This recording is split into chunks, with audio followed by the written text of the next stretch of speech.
Hello everyone, welcome to 10-Minute Physiology. In today's video, I'm going to give you a short explanation as to how the autonomic nervous system, or ANS, controls vascular tone. So with that, let's begin. So I'd like to start off by first giving you a short explanation as to how vascular smooth muscle cells, or VSMCs, contract in the first place. So this right here is the plasma membrane of a vascular smooth muscle cell, and let's just say we have an increase in the level of calcium. Now, when calcium levels increase, this will cause calcium to bind to the protein calmodulin. Now, when calcium binds to calmodulin, the calmodulin will then bind to something else called myosin light chain kinase. So myosin light chain kinase is a kinase that phosphorylates the light chain on the protein myosin, therefore facilitating vascular smooth muscle contraction. So what happens is when calcium binds to calmodulin, calmodulin will go to myosin light chain kinase, bind to it, and cause a conformational change that opens up the binding site for myosin light chain. So when you open up the binding site for myosin light chain, this will lead to the phosphorylation of myosin light chain, which will therefore lead to vascular smooth muscle cell contraction. Now, there are other ways in which the vascular smooth muscle cell can contract as well. So let's look at another way. The second way in which vascular smooth muscle cells can contract is by decreasing the level of cyclic AMP. Now, when you decrease the level of cyclic AMP, this will lead to a decrease in the activation of pKa. Now, when you decrease the activation of pKa, you will decrease the level of phosphorylation on MLCK. So in other words, when you decrease the activity of pKa, there is less phosphorylation on myosin light chain kinase from pKa.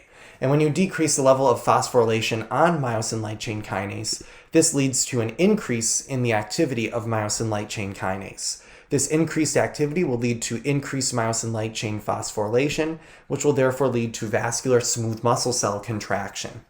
Now, the last way in which we can contract muscle is through decreasing cyclic GMP, and it's going to work through a very similar mechanism. So a decrease in cyclic GMP leads to a decrease in the activation of PKG, which leads to decreased MLCK phosphorylation, which leads to an increase in MLCK activity, which therefore leads to an increase in MLC phosphorylation, which therefore leads to vascular smooth muscle cell contraction. So the general rules of thumb when you're talking about vasoconstriction and vasorelaxation are the following. So anything that directly increases myosin light chain kinase activity or decreases the level of phosphorylation will lead to increase in activity of the myosin light chain kinase, which will therefore lead to vascular smooth muscle cell contraction. So things that would cause this would be increased calcium, decreased cyclic AMP, and decreased cyclic GMP.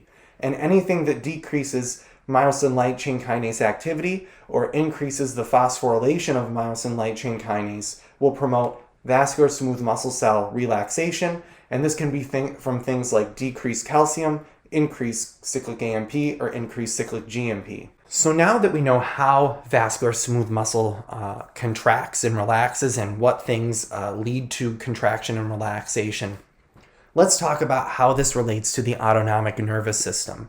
So the autonomic nervous system has two branches, the sympathetic nervous system, which is the fight or flight, and the two molecules that basically rule this nervous system are going to be norepinephrine and epinephrine.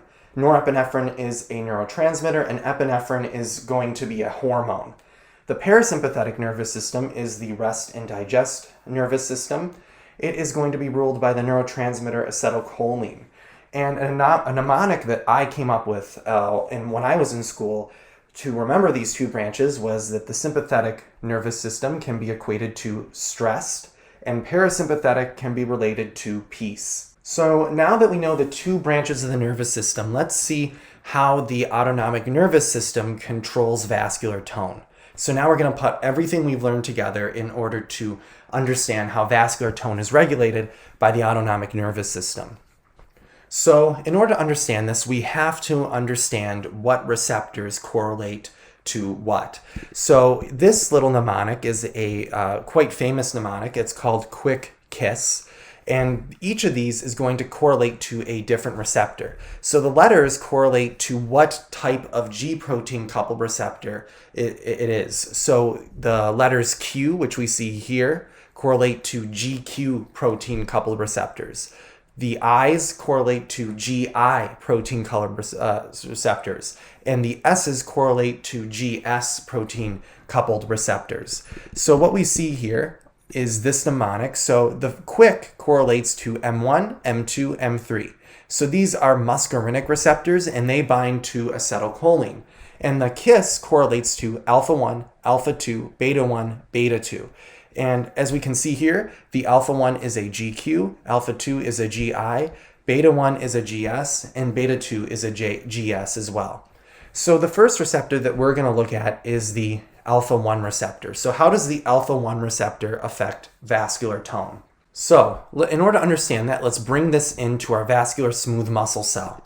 So here's the alpha 1 adrenergic receptor, and the alpha 1 adrenergic receptor, as we see from our mnemonic here, is correlated to the GQ protein. So the molecule that's going to bind to the alpha 1 adrenergic receptor is going to be norepinephrine. And remember, norepinephrine is a neurotransmitter of the sympathetic nervous system. So when norepinephrine binds to the alpha 1 adrenergic receptor, GQ is going to be activated, and it will activate phospholipase C. Phospholipase C will produce IP3, which will increase the calcium level inside the cell. And this increased calcium level, remember, will activate calmodulin, which will open up that binding site on myosin light chain kinase, which will therefore lead to vascular smooth muscle cell contraction. So norepinephrine, when it binds to the alpha 1 receptor, will lead to vascular smooth muscle cell contraction. So what does alpha 2 do? So we can see here from alpha 2 that it is a GI receptor. So when we bring in alpha 2 into our vascular smooth muscle cell, the molecule that's going to bind to it is going to be norepinephrine again, and alpha 2 is a GI protein. So when norepinephrine comes in from the sympathetic nervous system and binds to this receptor, GI is activated, and it will go to adenylate cyclase and inhibit it. Therefore, it will decrease the level of cyclic AMP. When we decrease the level of cyclic AMP, this leads to a decrease in the activation of pKa, which leads to a decrease in the phosphorylation level of MLCK, which leads to increased MLCK activity, which therefore leads to vascular smooth muscle cell contraction. So when norepinephrine binds to the alpha 2 receptor, it leads to vascular smooth muscle cell contraction. So both of the alpha receptors, when they bind to norepinephrine, cause vascular smooth muscle cell contraction. So what about the beta receptors? Well, in this video, we're primarily going to be looking at the beta 2 receptor, and we can see from our mnemonic here that the beta 2 receptor is a GS protein coupled receptor. So when we bring that in, the beta 2 receptor is going to bind to a specific molecule called epinephrine. Now, epinephrine is a hormone that's released by the sympathetic nervous system. So the sympathetic nervous system will trigger the release of epinephrine, and epinephrine, when it binds to the beta 2 adrenergic receptor, will activate the GS protein, which will therefore go to adenylate cyclase and promote the production of cyclic AMP. The increase in cyclic AMP will increase pKa activation, which will therefore lead to an increase in the phosphorylation of MLCK, which will therefore lead to decreased MLCK activity, which will therefore lead to vascular smooth muscle cell relaxation. So the sympathetic nervous system, when it causes the release of epinephrine, the epinephrine will bind to beta 2 adrenergic receptors, which will lead to vasorelaxation. So the last receptor that we're going to be looking at is actually now from the parasympathetic nervous system, and it's going to be the M3 receptor. Now, this is the most interesting out of the four that we're talking about today. So let's go through it. So in this case, the muscarinic receptor that we're talking about, which is a GQ receptor, which is an M3, is actually going to be on an endothelial cell. So remember, the endothelial cells are the cells that basically make up the walls of your arteries, veins, arterioles, capillaries, etc. So the muscarinic receptor is going to be on this endothelial cell. So when acetylcholine comes in from the parasympathetic nervous system, it will bind to the M3 receptor, which is a GQ receptor. Now, the GQ receptor, when it's activated, will activate phospholipase C, which will therefore lead to an increase in IP3. IP3 will lead to an increase in calcium inside the endothelial cell.